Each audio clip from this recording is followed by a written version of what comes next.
अगर तुमने भी 2025 में 10th या 12th को पास किया है तो कॉन्ग्रेचुलेसन, लेकिन लाइफ की अब शुरुआत होने वाली है। और अगर तुम भी चाहते हो कि तुम्हारा फ्यूचर एवरेज ना हो तो आज से ही इन 3 चीजों को करना स्टार्ट कर दो। अब देखो, आगे इस वीडियो में जो भी बोलने वाला हूँ वो मैंने खुद ने अपनी लाइफ में फील करा है, और अब मैं भी चाहता हूँ कि तुम भी उन चीजों को समझो।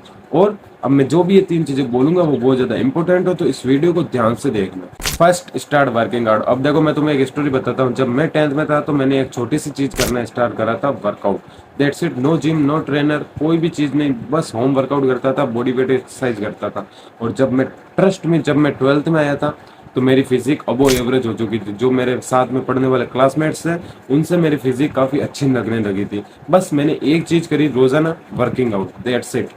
रोजाना 1 से 1.5 घंटा वर्कआउट करता था, घर पर करता था, ना ही जिम जाता था। तो देखो, ये छोटी चीज तुम्हारी लाइफ में बहुत ज्यादा इम्पैक्ट डालेगी। अब देखो, वर्कआउट करोगे तो तुम्हारे बहुत सारे बेनिफिट है। अगर मैं बेनिफिट्स बताने बैठूं तो मुझे एक और वीडियो बनानी पड़ जाएगी, लेकिन अगर शॉर्ट में कवर करें तो वर्कआउट तुम्हारे बॉडी को शेप में लाता है, वर्कआउट तुम्हारे बॉडी को हेल्दी बनाता है, वर्कआउट तुम्हारे माइंड को शार्प बनाता है, और वर्कआउट से तुम्हारे जो डोपामाइन लेवल है वो भी अच्छे हो जाते हैं। क्योंकि हर चीज, क्योंकि देखो, फोन चलाते हैं बहुत इजी काम है, लेकिन वर्कआउट करना इतना भी इजी काम नहीं है।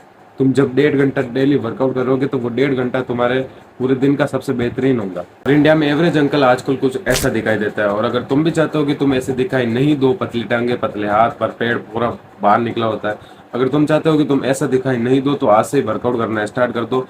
वर्कआउट करोगे तुम्हारी बॉडी शेप में रहेगी, तुम अपने एजिंग ईयर में भी बहुत ज़्यादा अच्छे लगोगे।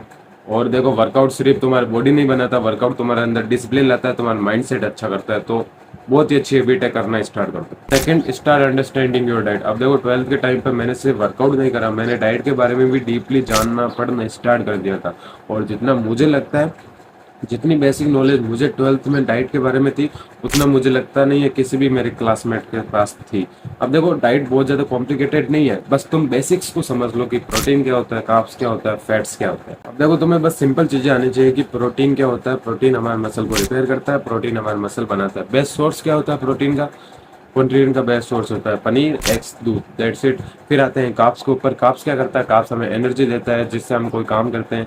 बेस्ट सोर्स क्या होता है? रोटी होती है, राइस होती है, पोटैटो होता है, या फ्रूट्स मान लो।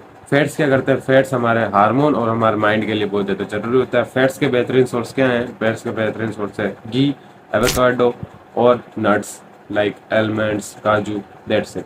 ये हो गई तुम्हारी बेसिक नॉलेज डाइट के बारे में।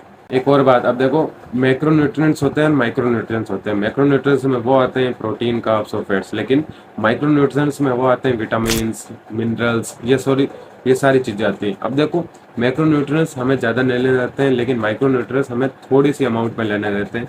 और ये थोड़ी सी अमाउंट हमारी बॉडी के लिए बहुत ज़्यादा जरूरी होती है। जब तुम ये सारी चीज़ें समझने लगते हो तो तुम अपनी बॉडी को नेचुरली बहुत ज़्यादा मेंटेन कर पाते हो। तुम्हें कोई भी फिर अलग से मेडिसिन या सप्लीमेंट लेने की जरूरत नहीं होती। और तो और, अगर तुम अपनी डाइट और अपने वर्कआउट को अच्छे से समझ लेते हो तो तुम बहुत बहुत कम बीमार पड़ते हो, और तुम्हें डॉक्टर के पास जाने के चांसेस भी बचते हैं, जिससे तुम्हारे पैसे बचते हैं और तुम्हारी हेल्थ भी स्ट्रोंग रहती है। अब देखो, अगर तुम भी जानना चाहते हो डाइट के बारे में और कुछ ज़्यादा, तो मुझे कमेंट में बता देना, मैं डाइट के ऊपर एक और अच्छी वीडियो बनाऊंगा। वैसे भी मैंने प्रोटीन के बारे में बहुत सारी वीडियो बना रखी है, तुम जाके चेकआउट कर सकते हो। Third, start content creation. अब देखो, मैं अपना ऑनेस्ट ओपिनियन देना चाहता हूँ कि इंडिया में वर्कआउट और डाइट तो लोग फॉलो कर लेते हैं, लेकिन कंटेंट क्रिएशन को लोग आज भी लाइटली ले रहे हैं। और देखो, मैंने कंटेंट बनाना स्टार्ट करा है, मुझे एक चीज़ जरूर समझ आ चुकी है कि ये चीज़ फ्यूचर में game changer, literally game changer. बस तुम्हें करना क्या है कि तुम जिस भी फील्ड में हो, तुम फिटनेस में हो, तुम स्टडीज हो, तुम मोटिवेटिंग हो, या फिर जो भी स्पोर्ट्स, तुम्हारा कोई भी फील्ड है, तुम्हें बस 2 काम करना है। अपने मोबाइल का वीडियो सेक्शन निकाल कर कैमरा ऑन करना है, जस्ट अपने थॉट प्रोसेस को शेयर करना है लोगों के साथ और अपलोड कर देना, दैट्स इट। तुम्हें ये चीज़ सीखनी पड़ेगी। इस चीज़ से होगा क्या कि तुम्हारा डिजिटल असिस्ट बनेगा, तुम्हारा कम्युनिकेशन स्किल इंप्रूव होगी, और तुम्हारे तुम लोगों के लिए तुम विजिबल होगे और तुम वैल्यूबल बनोगे। और अगर कोई बंदा इस फील्ड में 4 से 5 साल दे देते तो उससे फाइनेंशियली कोई भी प्रॉब्लम नहीं आने वाली, वो पैसों से फ्री हो जाएगा, फिर वो चाहे जो कर सकता है। अब देखो, ये चीज़ क्यों इतनी ज़्यादा इंपॉर्टेंट है, क्योंकि देखो, अगर मान लो तुम स्टडीज़ कर रहे हो तो फ्यूचर में तुम टीचर बनना चाहते हो, लेकिन ज़्यादातर स्टडीज़ ऑनलाइन होने वाली है फ्यूचर में, तो तुम्हें कैमरे के सामने बोलना आना ही चाहिए। अगर तुम कैमरे के सामने बच्चों को नहीं पढ़ा सकते तो तुम्हारा कुछ भी नहीं हो सकता। समझ लो इस चीज को। Think about it. वर्कआउट और डाइट तुम्हारी हेल्थ बनाएंगे, कंटेंट क्रिएशन तुम्हारी वेल्थ बनाएंगे, और जब हेल्थ और वेल्थ का अच्छा बैलेंस होता है तो रिलेशनशिप ऑटोमेटिकली स्ट्रांग बनी जाती है। एक याद रखना, लाइफ का सिंपल रूल है, invest in your self before anything else. 10th और 12th के बाद लाइफ में कंफ्यूजन होना नॉर्मल बात है, लेकिन अगर तुम ये तीन चीजें सिंसियरली अपनी लाइफ में करते हो तो तुम्हारे लाइफ का ग्राफ स्लो एंड स्टडीली ऊपर जाएगा। और मैं तुम्हें स्ट्रेटेजी बता सकता हूँ, शुरुआत करना नहीं करना तुम्हारे ऊपर है। छोटा स्टेप लो, शुरुआत करो, और तब तक के लिए stay fit, stay healthy, be a champion.